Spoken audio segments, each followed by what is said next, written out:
Still looking relatively the same. Let's see whether the draft is going to stay the same, though, as we hop into pick and ban. Are the Urgots and the Aatroxes going to be roaming the Rift together or not? Kai'Sa first banned from KT. Again, a spoiler that yes, we want to play Victor or Vladimir in the bot lane, and it's working, so no arguments from me on that. We'll see how GenG approach the draft. Red side Galio ban, even on patch 9.2. Yeah. Of course, B2D very good at the champion. Is Cassiopeia going to be banned away? The big awesome dudes taken off the board, and it looks like we might have mirrored drafts on both sides. Do KT go for a first pick Akali this time, though, as that was their red side final ban after these two? And does GenG go for the other V bot lane champion and ban Vladimir? Yeah. Over the Victor and kind of grin and bear what can be a frustrating champion on the other side. Aatrox going to be banned on the blue side here, saying yes, we will first pick Victor. Or we will first pick Akali if it is left available. GenG have to pick their poison. Urgot also to be discussed there. Yeah, precisely. Okay, what are they going to go with? 8 seconds to go, and GenG posed a difficult question as Victor is going to hit the bench yet again. So exactly the same bans, just from a different side, and the Akali, like we mentioned, is going to be snapped up very, very greedily. And we will finally have a new Akali player, you would imagine. No Akali games in the mid lane. Kingen has played one game, so chance that he's going to be on it again, but I know I'm greedy and I'd love to see BDD on Akali duty. Ezreal went through the draft yet again, and remember it was the first pick on the side of GenG first time around, so they'll get it paired with an Urgot this time.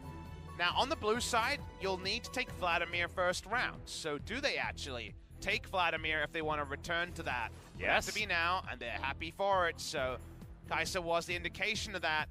Peanut had not the best game on Nocturne, yet he will be having the Nocturne taken away from him. And some fans might be relieved to see him potentially move back to something like the Lee Sin, but they don't take Lee Sin first round, a potential ban for KT. Well, I mean, this is looking like the quintessential composition that SKT made look completely undefeatable, with the Tahm Kench Ezreal on the bottom side of the map, and then Urgot, Lissandra, Lee Sin as that top side. Lissandra going to be locked in as far as those puzzle pieces. The KT now with some bans to try and deny what options GenG have. Less solo agency, I think, on the picks, though. Akali doesn't get solo kills pre-6, and without Ignite in the mid lane, harder to pull off. Vladimir is going to be scaling Nocturne slow. So there is the potential that KT, who's really had a firesome start in game number 1, will find themselves stalled because of champion picks, and also something like a mid lane Lissandra might be less at the whims of an early death, which has been BDD's calling card recently. I think he should take Ignite on every champion because yeah, his flash Ignites are coming off in pretty impressive fashion. Jace and Sion banned from KT. Expecting that will be a mid lane Akali, most likely, judging by what these bans are, but maybe just wanting to deny some strong champions into the Urgot, give Roach the best time possible. Tahm Kench already banned here, 10 seconds to go. Do they just ban the Lee Sin? They could theoretically take it away from Peanut, as it has been his comfort champion to jump back on, if not the Elise. But it's not going to be. It's going to be Life's Alistair taken off the board. Gragas available. Could Yeah. be taken in the same spot that KT took it in game number 1. And flexed in exactly the same way as well. So I do like the Gragas pick. I feel like there's no loss to the pick because you're going to get full information later. It's not been a happy hunting ground for Peanuts so far. Oh, but he's going to do it. Gonna hold on to last pick here for support, as far as we can tell. Yeah, you generally talk about the potential of the Lissandra support, but I'm not sure whether Life's going to do it. Yeah, it's got to run its course, that one. It's like when you don't tell a joke, you talk about the name of a joke, yeah, and then try to get the world's lightest smirk. Like, at the end of the day, that part is over. We're doing it again. Yeah, and they're doing it old school. This is 2018 Summer Week 1. Yeah. Shen Nocturne every game. Nocturne pulls the trigger every time because Shen's given him the Stand United to follow him up, and this would actually be Akali top lane. Kingen playing a lot of it in solo queue towards the end of the 2018 season. And if they do settle on this Zoe. But no, okay, 1 second to go. Gangplank going to be locked in. And we've seen this. This was in a Freak of Freaks special, the Vladimir Gangplank. Get a lot of circles down with a lot of damage in an area. Do you know who KT Rolster hate on the enemy team? It's your boy, Ruler. Nocturne ult with Shen coming in as well. GP ult as well. And maybe even Kingen teleporting in to also dive bot lane. If you see GP in a lane matchup that's not advantageous, there are not many of those, but say Shen top, for example, GP wins that matchup very hard. In a game like this, it's all about coming down bot lane. Vladimir starts the dive and more damage sent. To keep Ruler accountable, I don't know if Life can get away with Ignite Gragas. Maybe you need heal somewhere, and that will feel really bad, given that Ezreal wants to take the TP. But otherwise, you just try to kill Ezreal as many times as you can. Well, can they actually get through the laning phase before that is the case, is the question, because we saw Life, I mean, his 100% win rate so far on this Gragas, 2-0. He is very, very good, getting solo kills by himself, basically. He needed a Kai'Sa to Killer Instinct and then press Q with only one possible one of those bolts hitting. It's another game where KT go back to the analysis that worked in spring season last year of, yes, Ruler's good, but Ruler and CoreJJ can't punish in the 2v2 a weak laning phase. Vladimir Shen is really weak in the early game. Fell to a 20-30 CS disadvantage, but to Ruler's credit, that was other problems from other lanes coming to bot lane, giving Vlad kills and an early proto belt, and things fell apart. That won't necessarily happen a second time, and also solo kill potential in the mid lane, probably going to ratchet down as well. Yeah, and a lot more harass potential coming in from the barrels flying out from Life as well. I feel like Ruler and Life will be able to push this advantage a little bit more effectively, other than Life, you know, throwing out the thresh hooks and seeing whether they can start fights that way. Sanguinpool is pretty good at denying that one potentially. Is all right, we've seen the rosters, you've seen what they can do. KT versus GenG game 2 right now.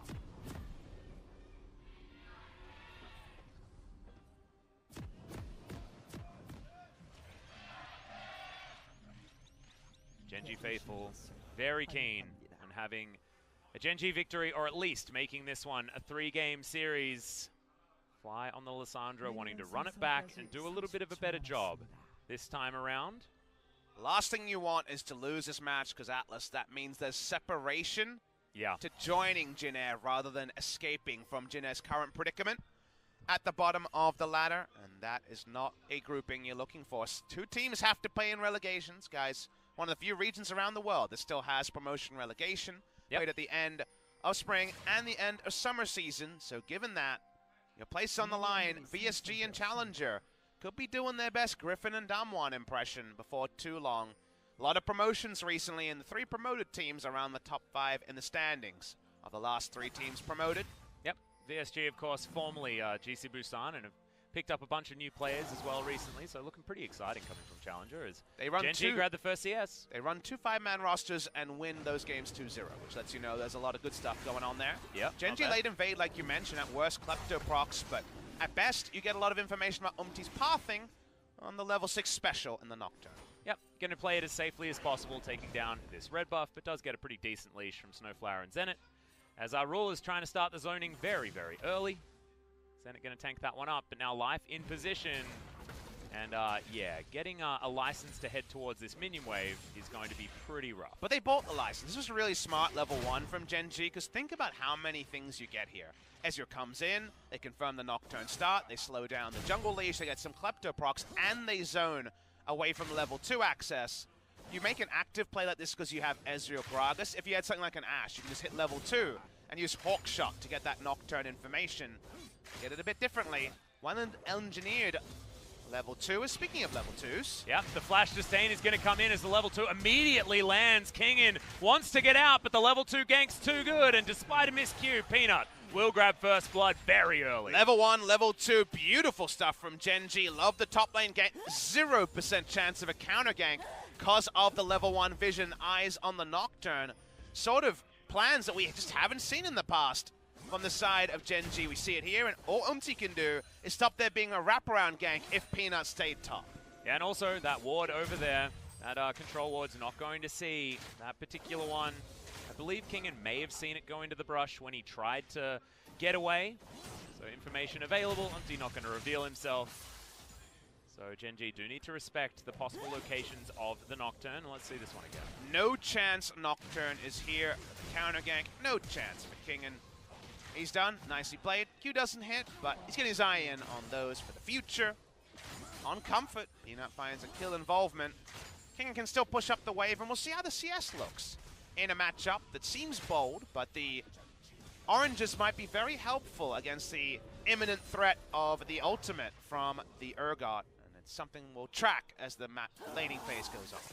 Yeah, King goes home and gets himself the Sapphire Crystal, which feels real bad, but just wanted to go back, regen all of that mana that he lost, shooting Roach underneath that turret. There's Zenit and Snowflower doing okay down here, only behind by about 6 CS. And as far as lanes that are going to lose are concerned, what's an acceptable CS deficit here for Zenit as we enter the mid-game? Now, the last part is relevant. In the early laning phase, you would say it's probably going to be a huge loss pre-level 6 on GP and Nock, but then GP and Nock kind of bail Shen and Vladimir out a little bit. Feels like they're the government bailouts here. Yep.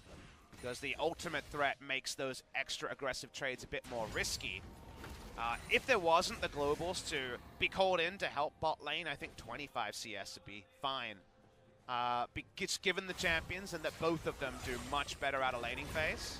But those level 6s aren't hit, and Peanut is transferring his success top into some play bot lane, so you can push up pretty relentlessly if you are the Ezreal and Grunts. Yeah, not sure how much information is actually over on the KT side. Still not playing as if Peanut is around, but playing very defensively nonetheless. Peanut on the bottom side. Dragon is going to spawn as it ticks up to 5 minutes into this game. And Peanut looking to start it off basically immediately.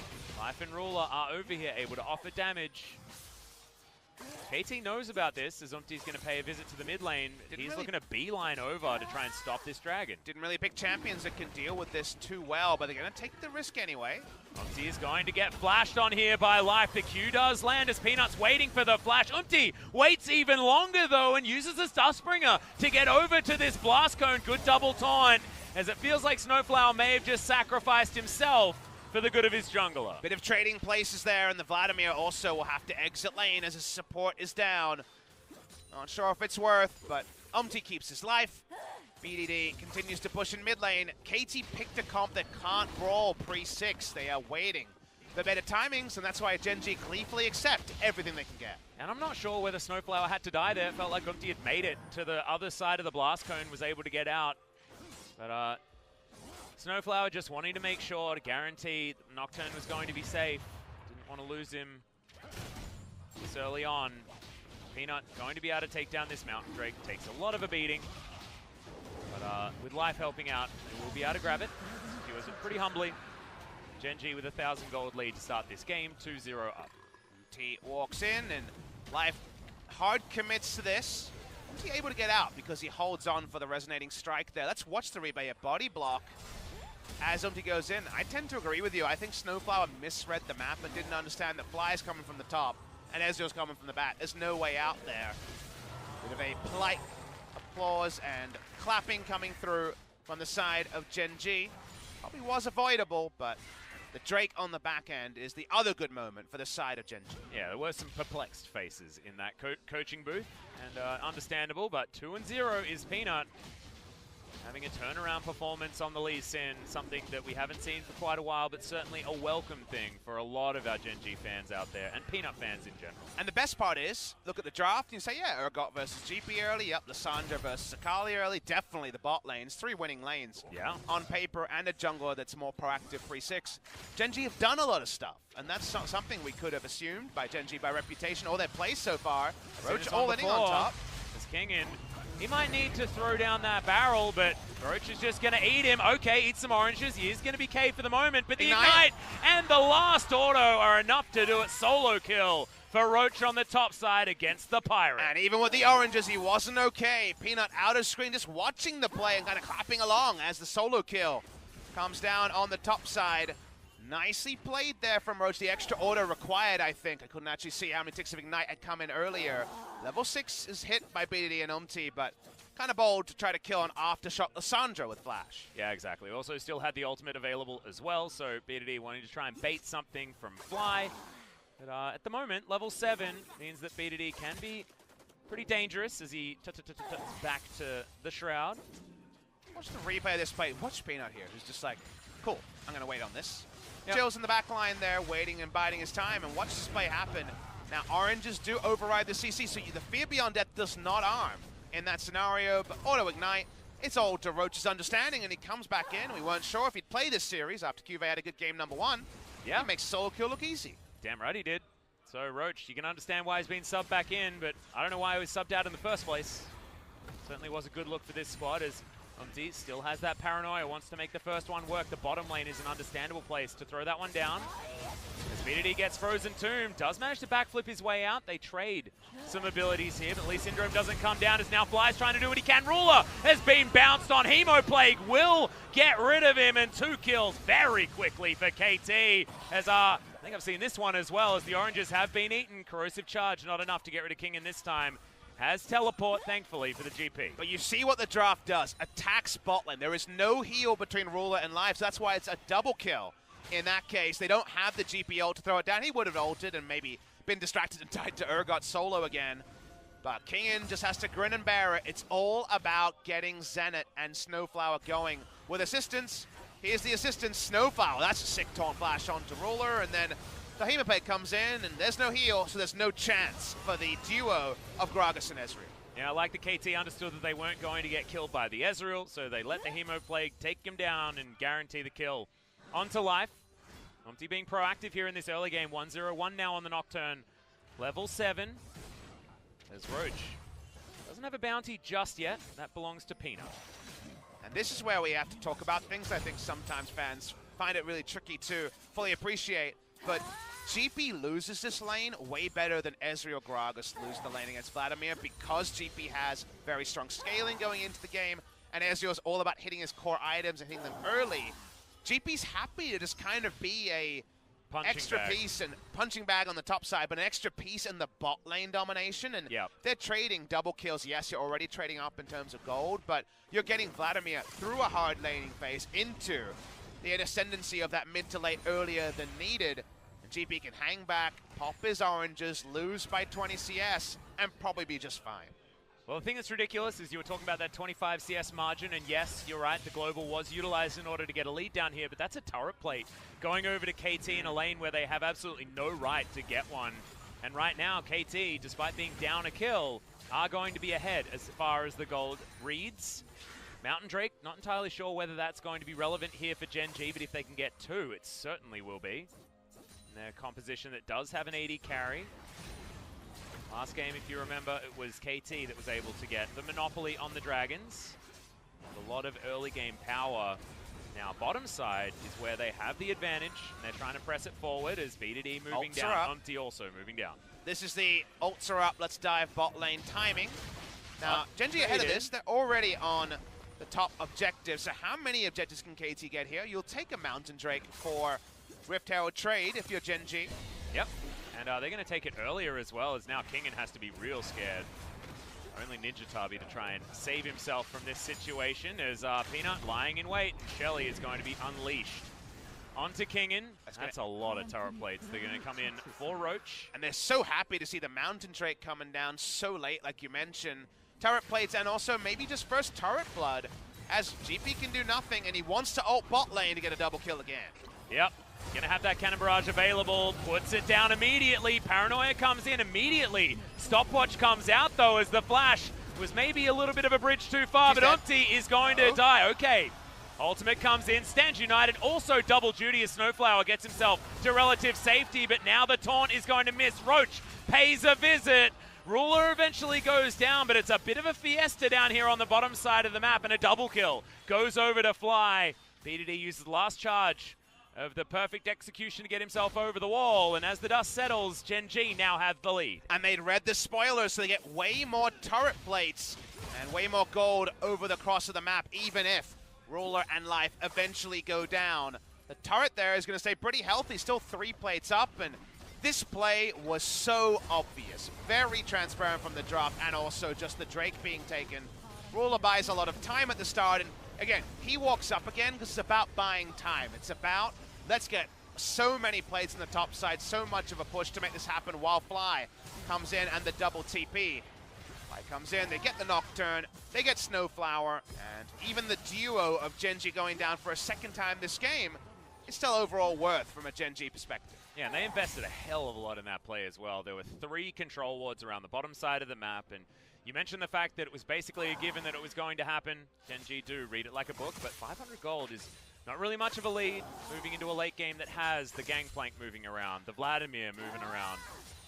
GenG do have the ruler factor though, and always has to be taken into account. We've all seen how he can kite around a late game team fight, especially on the Ezreal. He almost managed to do it in the last game, but wasn't quite able to. Tipped at the post. This could be a more difficult test with some of the champions KT have put together. But this is not an early game that is as bad for GenG. But this is also not a late game yet. And at this time, at the 1 item point, I feel like GenG is stronger. Taking away Umti. Yeah, is going to use the stopwatch to deny that damage as flashes over the wall. Now, he's going to get engaged on as okay. He's getting a whole host of trouble. The Fear Beyond Death comes in, instant cleanse from B2D as he trades the junglers. Roach now just kiting back. Zenit in here as well. Invests the teleport and go 1 for 1. That is bad news because bottom side of the map now, 14 minutes have passed, but that turret is going to take a lot of damage. Yeah, crucially going to give Rule a lot of gold if he can actually get the turret down in bot side. BD's ult was wasted in that fight as well. So not the best use there. Haven't got all their ducks in a row like they could in game number 1. Have KT Rolster. Ruler so happy. Did not have to deal with Vladimir for a while. Vladimir and Shen re-enter lane. They're not going to take the turret just now, but any breathing room for the bot lane that's been targeted again and again by KT's comp is welcome from the side of Ruler. Yep. Zenit does clean up a lot of these minions though, so that turret damage is not going to be as much of a big deal. As we have a look at this one again. A lot of buttons and a lot of summoner spells down in this skirmish. It's a lot used to begin it, and then Umti just dives in, wanting to get a double kill. However, importantly, the Fear Beyond Death arms, and that's so frustrating for BDD, because he has to use Cleanse before Lissandra even hits the fight, and then has to get out. So yeah. Isn't able to try to combat through something like the Frozen Tomb.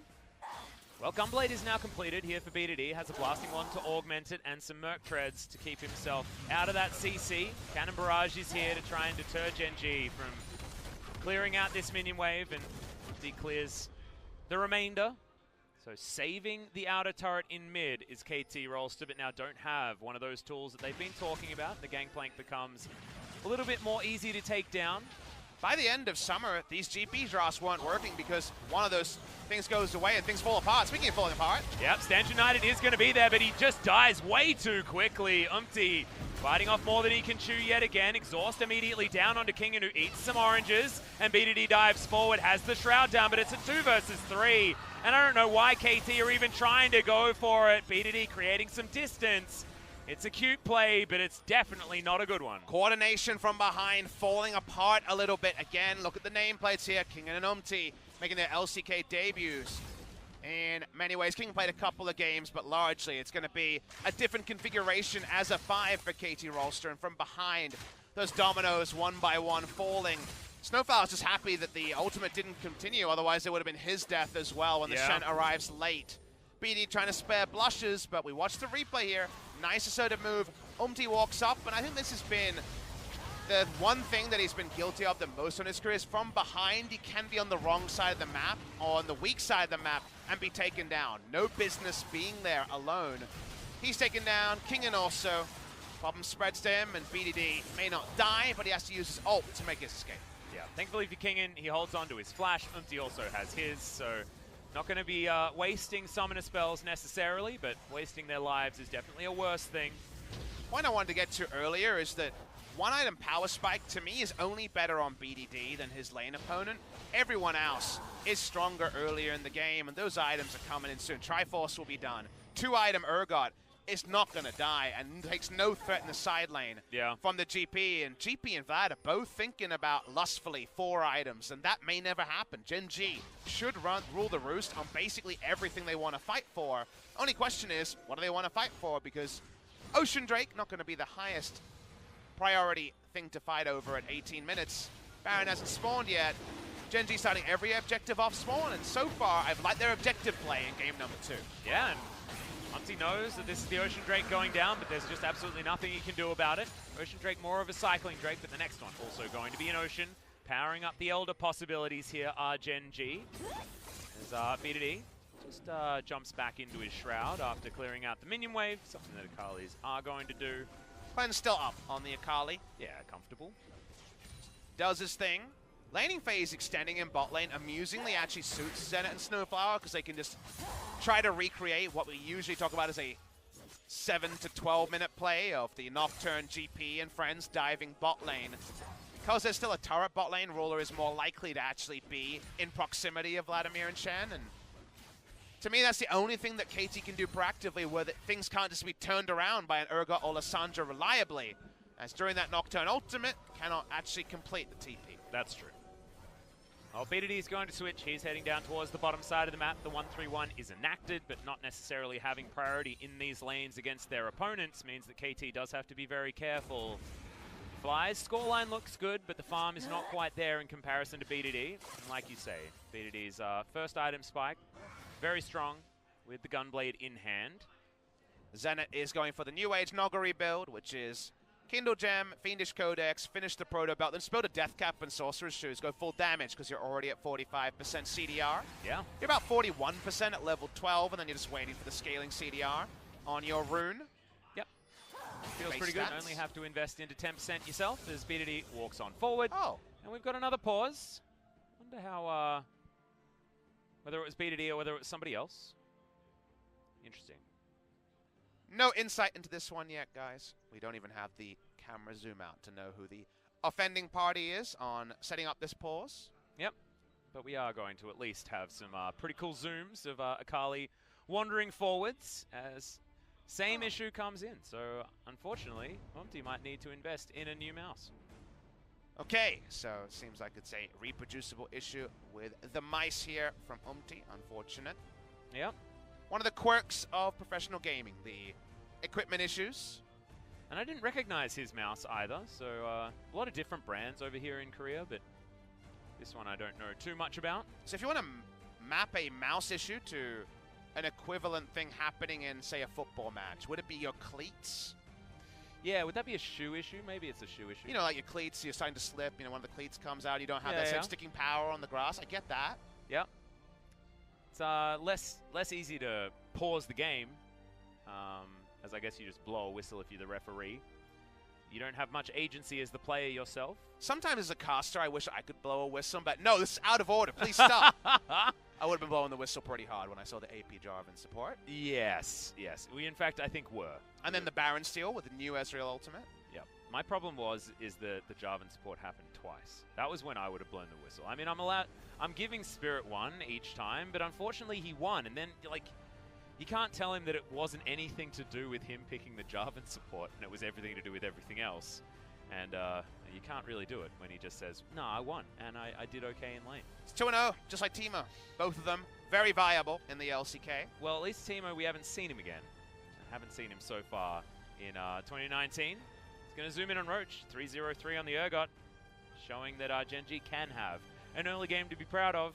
Roach has done his job. At the end of the day, if someone picks GP into your Urgot, should be pretty good news for you, and the level 2 gang kind of condemned GP away from just farming. But still, a lot of different options here. Lee Sin fan there, Peanut fan, as per usual. Feels like we can scan over almost anyone, and they're holding up a I really like Peanut sign. Peanut himself had an interview talking about how he's becoming aware that people are, whispering louder and louder about his issues in performance so far in the 2019 season.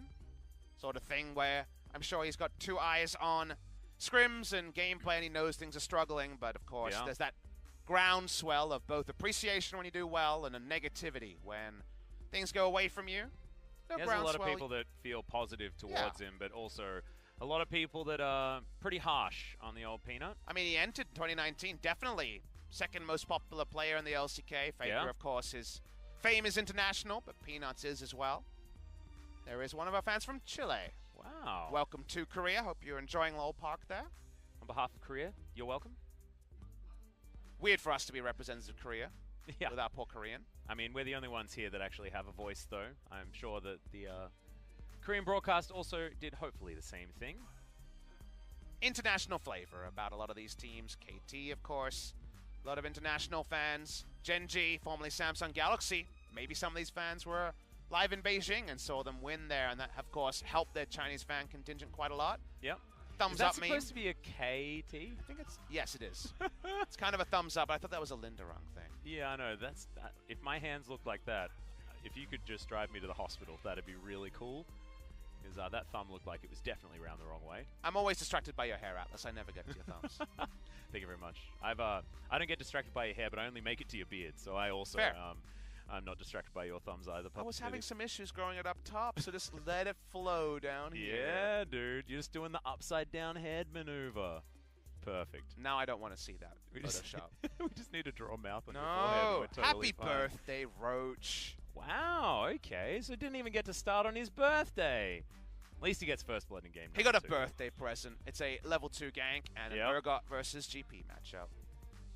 Could you ask for anything more? As a pro player? GenG fans happy to pick up the cheerful so they can skillfully avoid. Yeah, see, this is the pro play when it comes to avoiding the eye contact with the camera. Not sure what the Is that I think that's some cushioning on the chair there. Cool. Yeah, is that a Roach specific maneuver? As we got the countdown. I'm not going to count it down this time. At this point, we've got B2D looking for Fly as he gets out with the claw, and the paranoia is going to follow up. Not a lot of options here for Fly as the teleports are coming in. Oh, that's a really good Zhonya's to come forward as Fly eventually falls, but do GenG have enough to offer back? It's another stopwatch as that goes wide from life. Doesn't get the cask in, and Roach is going to fall as well. A kill going to Kingen is precisely what he wanted, and KT are back in the game. And BDD play that oh so well. He really min-maxed every bit of damage from the Akali. They get the 2 kills. They stop Ruler from answering with a turret in the mid lane. That's just a straight trade up from KT. Yeah. BDD, my goodness. When he started it off, I was like, Lysandra is going to be a difficult target, but follows the claw, finishes the fight. And KT now just playing underneath this turret. Akali not going to be able to do that for that much longer, so BDD just making the most of it. We don't have a match week next week, so we don't know how many more weeks of 9.2 action we'll have. Yeah. So enjoy or grimace at that to your heart's content. BD backs away. He'll keep pushing waves, and somehow, when I don't count down for that countdown, we have way more action. Exactly Here we are. Right. Thank Snapping you very back much. to live. Holds on to everything, of course. Ready for the glacial path. Just so good here about getting his damage out. No wasted moments on the Akali. Cleans up the Lysandra. Turns on to Roach as well. Not often do you get all your ease in for damage. BD able to do that. They clean up. And like you say, welcome for Kingen, who, after the laning phase, could have been out of this game for quite a while. And actually, unbeknownst to us, he's actually just been distracting and picked up a pretty big CS lead. Yeah, we're having a look at this. Like, you can see that's the view out looking at some islands on the shore. But is that the mainland on the end there? Is KT wanting to hold on to this gold lead now? Atlas, both KT and GenG just want to rejoin the mainland. They're marooned with Jin Air, and it's not the island you want to be on right now. Well, I think that reference is actually perfect, because what does the gold graph look like if you can't get any consistency? There ain't no mainland. Ruler wishes he was back there. Wish he had that kind of minion as well. Yeah, I know. I wasn't going to mention it. What a Trinity Force Ezreal this week against the Vladimir Akali. You tend to understand it. Yep. Extra health, probably more useful than the armor against Nocturne GP, but that's a lot of damage, so you're kind of screwed either way. When asked about it, a lot of our Korean players just like the extra damage Kingen's that you have available. Kingen's just going to see his death at the moment. Wants to find a cannon barrage, does put it down. His life is a support, remember, but does get the body slam in there. Steric's Cage was completed. He's surviving for so damn long, but not long enough. The Snowflower was delivered, even though the Fear Beyond Death had started. What does 4 people diving 1 person without a minion wave do? Right now, when it comes to tempo, KT continue to push up. It's just a kill to the side of GenG, no more. Yeah, we've got Life heading back home. Should make it towards helping Ruler here in the mid lane, but is it going to be before or after? This turret goes down, Snowflower eventually rejoins. Roach not going to get here early enough. And Zenit just going to take that tower down. So tower in trade for the Pirate on the top lane isn't too bad. 30 CS still is going to be the lead here for the GP, who's just going to keep stacking on that money. Problem I see, though, Atlas, they lose mid lane turret. It was already low. They actually lose some damage on inner turret bot, and they lose positioning on the Drake that's about to spawn. That's a lot of map position lost for what ends up being a really extended kill on a no-flash GP. They have to actually invest Peanut's kick as well, because the Shen ultimate coming through. does extend the fight. They back off Snowflower. They can't chase for him. And there's a confirmation that KT do pick up the Ocean Drake. Not the highest priority Drake, but something to relieve some pressure from the Elder Dragon spawn. Yeah, exactly. And that's going to even out the Drakes. GenG, of course, picking up one of each as well. I can see what the next one is going to be. Mountain once again. So a little bit more high priority for both of these squads wanting to augment their first with a second. This tower going to be still taking down. That pesky caster creep lasting for a little bit longer than they should, but explosive cast now on cooldown. Zenit trading it for a Sanguine pull feels good as the Vladimir. Pretty strong frontliners here with Urgot and Lee Sin, so they're going to poke around Baron. This is all about the visual effects here. They're trying to bait. Face check from KT. They actually get no interest from KT Rolster. They don't have... KT like, it's GenG, as if they've started the Baron before 50 minutes. KT have the ability to check with Cannon Barrage. Should soon be off cooldown.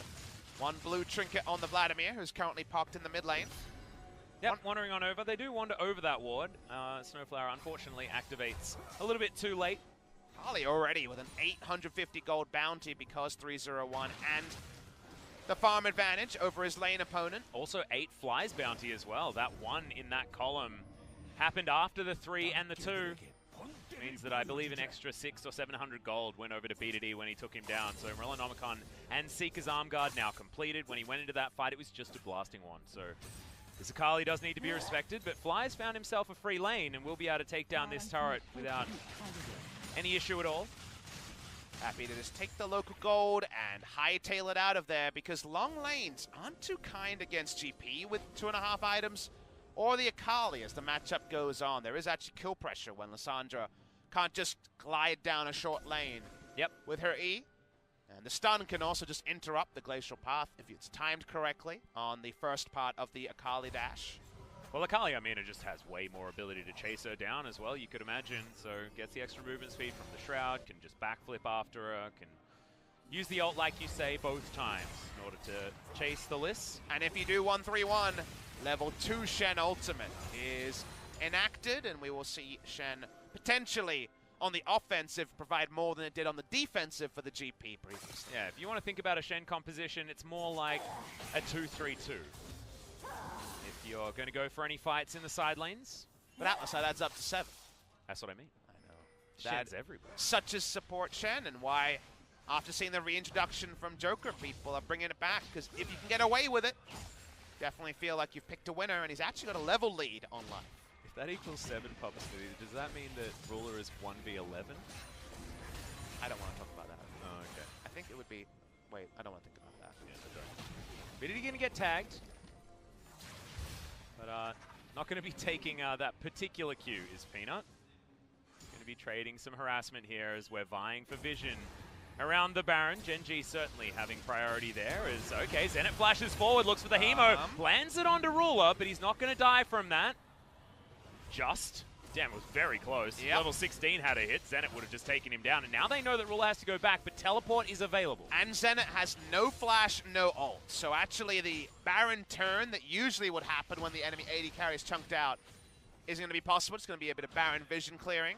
Yeah, are at least able to get themselves into the pit and do take that one down. Someone's going to be used to get Snowflower over the wall. And a blue buff going to be taken here for Umpty. That Sonic Wave was very close. Would have done the 85 damage, but thankfully Umpty had the auto attack available. Now Zenit, with no flash, might be the target here for GenG. Blue buff not really craved by anyone. Snowflower.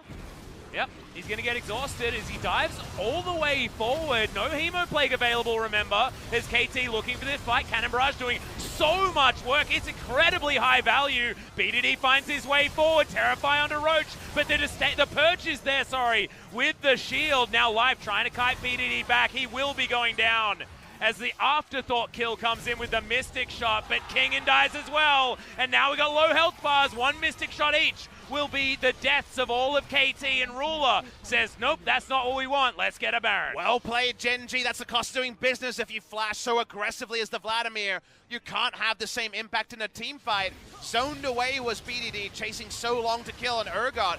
Urgot can TP back, and they want Baron. I think they're going to get it. Yep, that's true. Fly moving on over as well to augment the damage, but there's a ward in that top side, so theoretically, Some sort of flank could have come in, but Zenit not going to opt in for it. Teleport does eventually come down, but it is way too late. Zenit by himself into 4 people, sheepishly walks away. Bit of the walk of shame, like you say, at the end there from Zenit. TP down. Watch the replay. Zenit's so far up the lane when they don't have any vision. Exhaust actually relevant because it means he can't get to the turret as safely. Really nice mechanics from Peanut on the kick. And then as you dive in, consider the team fight from here. You think W3D can clean this up? He actually takes a long time to go Urgot, and in the front line, fly up. The taunt goes down, self-ults, and Snowflower, King and an Umpty milling around while Ruler, for the first time the entire series, feels like he has a front line to fight front to back in. Got the exit kill on the GP as well. Things coming up, GenG, things coming up. 3-game series. Damn right they are. This game's still extraordinarily even, but a Mountain Drake is going to come in for GenG as they pick up a Baron, and these towers are going to fall like they're made of cards. The GP, you can see why the investment in the late game is certainly there, but wasn't able to win out the fight. You saw the low health bars on both teams, but the parlay on the barrel was just a second too early.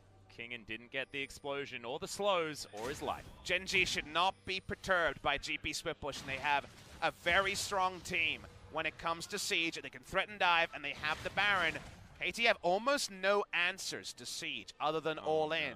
And you do not want to be all-inning, as we don't want there to be a pause. Neither does the Observer. He's having fun. We want Umpty to be able to use his mouse, Papa Smithy. That's what we want. As you can see him, he's on your screen. I think everyone knows who the culprit is, as Umpty finally is just going to change the mouse, which I thought might be a good strategy to begin with. But we know that a lot of players very, very attached to their peripherals. I am certainly one of them. I don't change very readily. I don't know how many of our viewers at home have this to actually discuss, but of course, given the PC bang culture, there is a lot of not just using your home configuration, and I know how much it sucks to move away from my sturdy mouse of choice. I'm a Death Adder man, and I just, whenever I go to a PC bang, I try to find the Death Adder PC, and not always there. I've never really seen one, as I used to also be a Death Adder man for a very long time. From what I understand, players should have backup peripherals of their own, but given the fact that it hadn't swapped out earlier, I'm not sure what the reality is here. I could see it back when we were with OGN. I remember the buckets of the players' peripherals that they used to bring with them. So generally they do have a backup, but we do have a lot of stringent things as to which peripherals you're actually allowed to use, because you're not just allowed to plug and play a random mouse that you get just because it may be tampered with, right? So you have to be very, very careful on what peripherals you're going to have available to you. Which is the part which I don't understand is, obviously we had this issue twice. You would have thought it would have been swapped out the first time. So, again, no read on that one, guys. Hopefully, if it is a big enough issue, Riot Korea could release a statement on it. It might have been that we didn't have exactly the same brand of mouse or something for Umpty to utilize, and Umpty wanted to make sure that he had the right weight and all that sort of stuff on his mouse, and I could understand that, I guess. If you want to be particular about it, you know, there is the old saying of a poor craftsman blames his tools, but we've all been guilty of it. If you get a new mouse.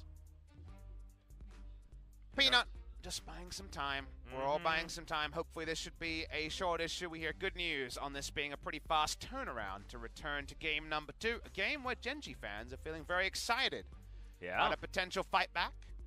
KT, of course, made things happen in the early game, but not as much this time around, and GenG actually were able to fight back, as this game will be resumed. Umpty, you know, was looking for that paranoia.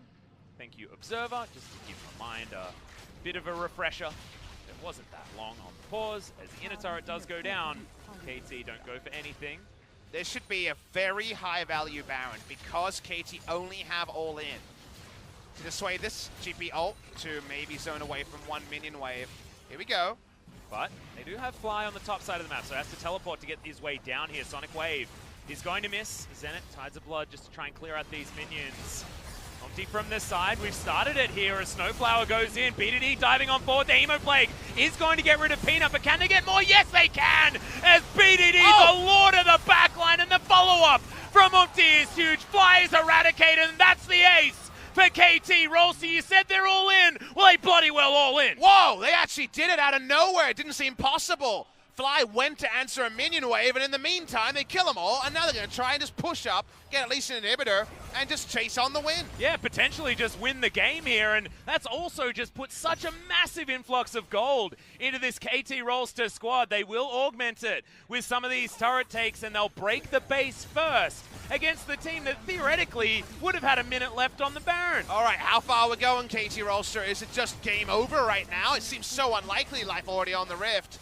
Try to interrupt, and respawn's coming in. You can take a breath. Let's get that replay, because I think GenG had a really good scenario there, and they found a way to mess it up. They really botched it, Puppy. You're exactly right. We are going to see it relatively soon, as Peanut now has the GA. Would have liked that a little bit earlier, as you can see. So Peanut's trying to poke with Q. Weird as that sounds, just dies instantly. So it's a 4v3 to open this one, because Peanut's health bar was wasted. Let's watch the dive in the backline. Nocturne comes in and just basically instant death. On the Ezreal, might have been a barrel there that I missed, and they chase on further kills. This was a lot easier. The Lee Sin's supposed to be peeling away one of the people running at the good old ruler siege, and now the siege doesn't matter, and all our analysis sounds real silly. Well, I mean, that's what a teamfight looks like when Zenit has Hemoplague available, as opposed to when he doesn't have it available. It wasn't a team fight. The damn Lissandra was top lane, and then Lee Sin gave Oprah his life as a lynch party on 3 people. Right, yeah, okay, I guess that is theoretically the case, as Fly did try and get amongst it, but... Here's what I'll say. Yeah. Enemy team, the GP's pushing up, you know, huffing and puffing on an inner turret that you don't really care about when your team has Siege, Dive, and you can't TP during Nocturne Ultimate. So why did Fly go top lane? You're the analyst, Papa Smithy. I'm sorry, but you're the one that is faced with the terrible task of figuring out the mindset involved in wanting to go into poke with a Sonic Wave in order to try and get an engagement happening when there are perfect counters to the answers of your engage. It's a tough one. It is definitely a mind bender. And we've got a minute 30 until the Baron is on the Rift yet again. KT once again at a position where they want to get a Baron in order to be able to make a siege, and they've broken open the base in the mid lane already. Just want to get it to try and augment the chances that they have, and what looked like a 3-game series eventuality is starting to drift further and further towards a 4-game day.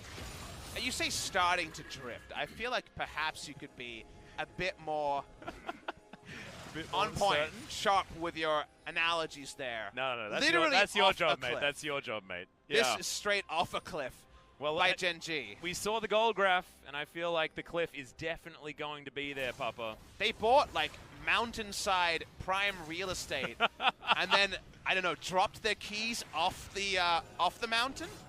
That seems to be what happened in this game, because it seems like BDD has the keys to some harassment on the sidelines. They thought it was a key to a boat, Papa Smithy. That's the thing. So they get into the water, and then unfortunately, it's the Maserati on the other side. Well, rich man's talk for, unfortunately, an 8th versus 9th game. I think the brand names need to be adjusted down a little bit. All right, all right. And I gotta say, some on-brand items from the Vladimir. He's got no imitation stuff going on here. Void stuff is done. And the Zhonya's is a recent completion. And if you had a look at how the last team fight went, you can imagine that he certainly wanted to have some of that stasis. This Vladimir is going to be more and more difficult to deal with. 3,000 health, as well as just building straight damage, is just so scary. As Kingen running on forward, Roach is slowed down, and I don't know what he can actually do here. The flash taunt comes down as Fly comes in with a lot of CC, but Paranoia is going to stop any extra engage. BDD fighting against Peanut, but on the back end, Zenit trying to go forward, doesn't actually get too much, but the Hemoplague gives his health back as Fly's ran out of buttons that can save him, and BDD's the one that finishes it up against Ruler. Roach and Fly limping away as these solo laners are having a real hard time. And Peanut on the backside, KT have just split them up, and now they're just looking for the win. With Ruler dead, they're going to try and end the game. 40 seconds on the Ezreal. Peanut would actually be smart to stop the minion wave. It's the right call here, but KT might brute force it anyway. Yep, BDD going to dive on forward, does have the Shroud down as well, so not going to be collecting the turret aggro. First one going to come in here, as that's the backdoor bonus onto these turrets, meaning that they can't actually take them.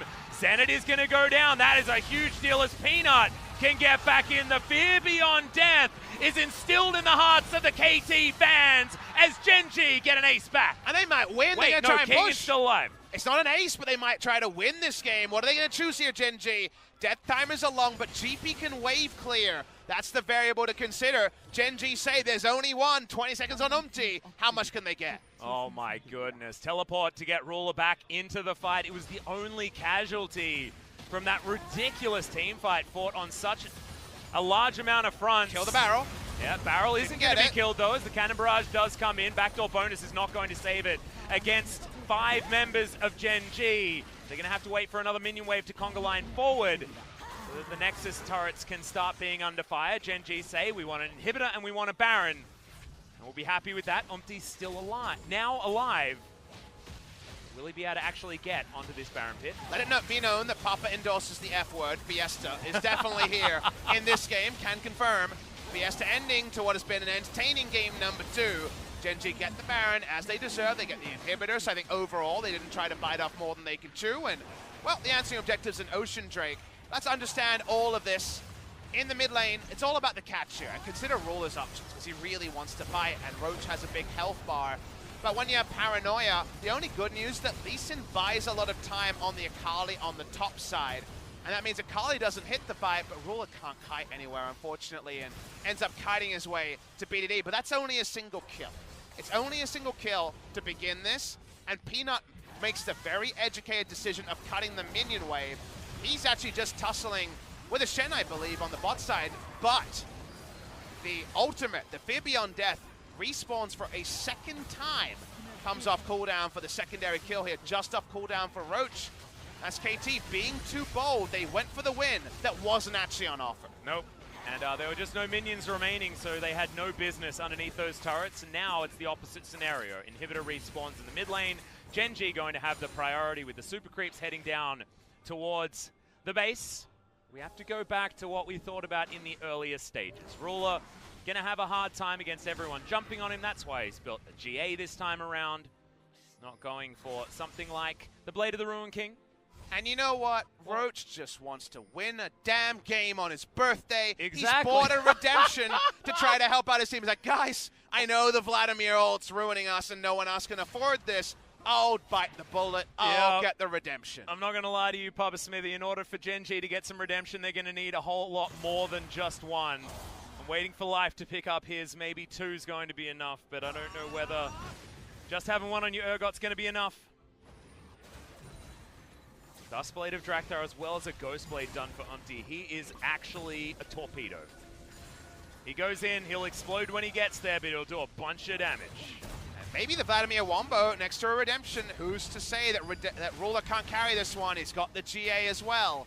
Here's the fight. Peanut on the top side trying to once again gatekeep BD out of a fight. Second inhibitor will go down. Baron for another minion wave and a half. They're going to bring in that minion wave in mid lane. And do KT try to pull the trigger? Damn, did it pay off in bot side, but this time, hopefully GenG stay as a 5.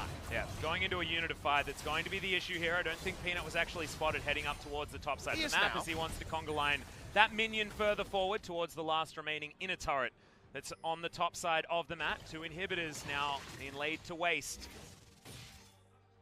Baron buff still alive, still on the GenG roster for 46 seconds. 500 gold is only the power play as KT have been able to get a little bit back, and Kingin is big on this Pirate. The barrels need to be respected. Zenit is huge, but can KT actually find a fight that they can win? We have an idea of what it looks like, but we also know that GenG have a lot of ways to pull the trigger themselves. And it won't be like the previous one where it was effectively a 5v3 as TP couldn't come in and Lee Sin was caught poking with Q. That won't happen again. We're staying on the same screen for the likes of GenG. Right now, Lee Sin is split away, but of course a lot closer than the previous situation. They're trying to bring the minion wave from mid to try to help with this. Wow, Snowflower diving on forward fly is going to instantly explode, but no, able to get the ult off just in time. Backline Ruler fighting against everyone as BDD. Can he actually do it? I think the answer might be no, as the Zhonya's has to be utilized. KT have picked up one fly. fell, but BDD is going to go down as well. And see you later, Nocturne. Umpty also in the death chamber. Zenit is still alive, but Super Creeps are knocking on the front door of KT, and do they have enough to repel the 3-man, now 4-man siege as the teleport comes in? Urgot coming back. They got good wave clear here, so the game won't end, but 3 inhibitors will go down at minimum. They're going to try for more anyway. They come in, King and Zenit.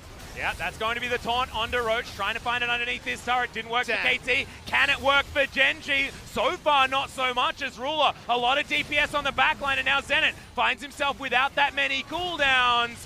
That's a GA onto Peanut, so this time he's not going to be able to find the battle that he wants. Dies. But the Spirit's Refuge is not enough, and instantly it's a double for Ruler and now King, and he felt this in lane, and he's feeling it at the very end of the game. Gangplank against the world. Wave clear is dead. Akali up in 2 seconds. I think GenG's got this. Yep, these Nexus turrets are not going to last very long at all, as King is able to flash to get himself out. There's the Nocturne ultimate, but the Nexus is the target, and GenG make this a 3-game series. GenG just about stick the landing, but man, the weather report was crazy. Sunny days into thunder, into all sorts of shenanigans. The new faithful of GenG do get to see their Chargers win a game, but only a single one, Atlas, and it shows that at the bottom of the table, things are much closer than at the top. Yeah, and it turns out those keys, they weren't for a boat, they were a submarine. As GenG, they jump off the cliff, they just dive down a little bit longer, and they have the opportunity that they were looking for. That was not a clean game.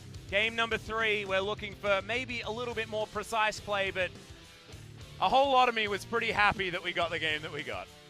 It was weird and wonderful, Yeah, for sure. GenG tried so hard to repeat some of their big mistakes of the past, but in the end, KT made big mistakes as well, and unfortunately, this is the result that no KT fan or GenG fan should have been happy of. A 3-game series where you can't really pick much difference between the two means they're perhaps closer to Jin Air than they want to admit, and further away from Griffin than they want to admit as well. Yeah, absolutely. I felt like the early game did go in favor of KT, but the stark contrast between SKT versus Griffin and the cleanliness of Griffin's execution was brought to such stark relief. In both of these games, the first one wasn't clean despite KT picking up the win, and GenG also not exactly winning in the prettiest of ways. Well, we got a best of 1 that could be thriller minute. Anything could happen. No mistake too big, no outplay too big. Anything possible for our final game of the night. Yep, exactly right, but I don't know what to expect. Are we going to see the Vladimir bottom lane yet again, or are we going to see Zenit go back to something like an 80 carry? Is Ezreal going to be able to be first rounded by Ruler next time? Not entirely sure. I want to see what the gold graph looks like, though, because it will illustrate exactly how many islands there are on the horizon. Is this are we in the Caribbean, Pub Smith? I don't think we can name happening? all the islands yet, Atlas. There's some new unexplored ones we're visiting that no one saw coming. Yeah. In LCK Spring 2019.